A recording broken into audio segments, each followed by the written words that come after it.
Aliyedaiwa kulima ekari 2 za bangi na wenzake wafikishwa mahakamani. Jeshi la polisi mkoa wa Mwanza limewafikisha mahakamani watu wawili wakituhumiwa kwa makosa ya jinai yanayohusiana na dawa za kulevya. Washtakiwa hao ni Madumuka Zilihona mwenye umri wa miaka 60 na Mawazo Manisha mwenye umri wa miaka 50. Wote wakiwa ni wakulima na wakazi wa kijiji cha Busekeseke wilayani Sengerema mkoani Mwanza. Walipandishwa kizimbani siku ya Jumanne Juni 23 mwaka 2026 katika mahakama ya wilaya ya Sengerema, ambapo mmoja amesomewa mashtaka mawili na mwingine akisomewa shtaka moja. Mshtakiwa wa kwanza, Madumuka Zilihona, amesomewa makosa mawili mbele ya hakimu mkazi mwandamizi Margaret Maruma. Kesi hiyo iliendeshwa na wakili wa serikali Rivona Kasinisala akisaidiwa na wakili Joel Moses.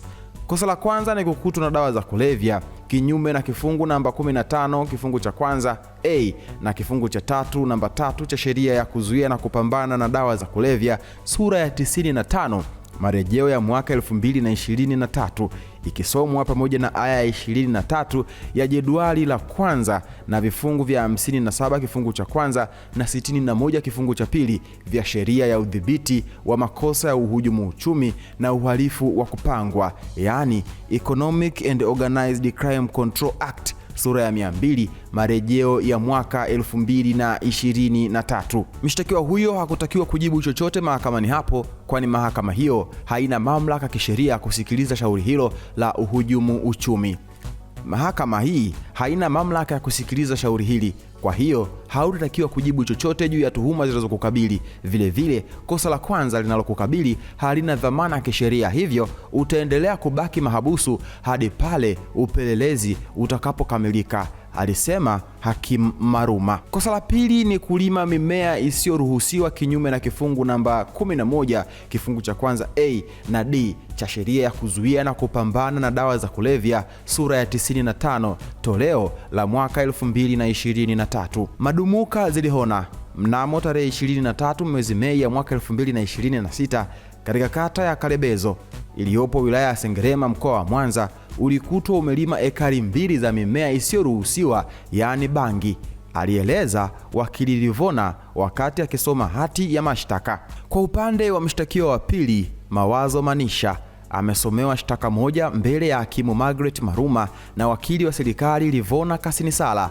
akisaidiwa na mawakili wawili Elisha Hamsini na Joel Moses katika kesi namba 14196 ya mwaka 2026, ambapo anadaiwa kutenda kosa la kukutwa na dawa za kulevya kinyume na kifungu cha 16 namba 1 na namba 2C cha sheria ya kuzuia na kupambana na dawa za kulevya sura ya 95 toleo la mwaka 2023. Mawazo Manisha mnamo tarehe 23 ya mwezi Mei mwaka 2026 katika kitongoji cha Nyerere Road kilichopo kijiji cha Busekeseke wilaya ya Sengerema mkoani Mwanza ulikutwa na dawa za kulevya aina ya bangi yenye uzito wa kilo 13.50, alisema wakili Rivona.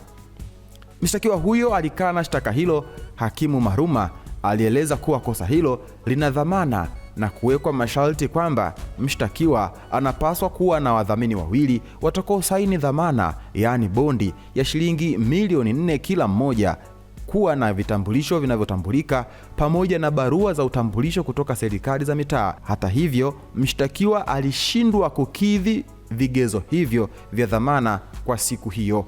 Kesi zote mbili zimeahirishwa hadi Julai 2 ya mwaka 2026 na washtakiwa wote wawili wamerudishwa rumande. Hii ni VOT Media. Wakati wote sisi tumechangamka. Hamasa ni kuendelea kusubscribe katika YouTube channel ya kwetu. Subscribe, like, comment, share kwa ndugu jamaa na marafiki ili siku zote wasiweze kupitwa na taarifa zote muhimu ambazo zinakuwa zinatoka kwetu.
wanene hao wameingia na kwenye gari tayari.